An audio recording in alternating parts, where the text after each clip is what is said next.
Hello guys, আজকে আমরা করবো এই যে আমি ক্যামেরার কথা এই যে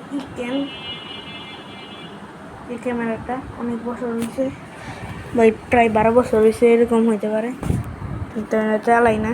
আজকে একটু দেখি ঠিক আছে কিনা, অন হয় কিনা, কীভাবে চালাই আমি নিজেও বুঝলে গেছি। ব্যাটারি তো ঢুকাইলাম, ব্যাটারি পেলাম না, চার্জ আছে কিনা আমি জানি না, চার্জ দিবি। এটা আবার বাটন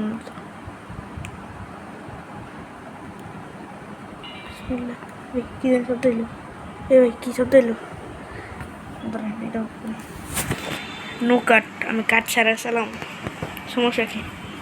ক্যামেরার কোয়ালিটিটা একটু ক্যামেরা আমার মোবাইলের ক্যামেরাতে ভালো লাগছে কোয়ালিটি, ভাই কোয়ালিটি আছে নাকি? আচ্ছা তোমাদের কি দিই স্ক্রিন রেকর্ডিং এটা দিয়ে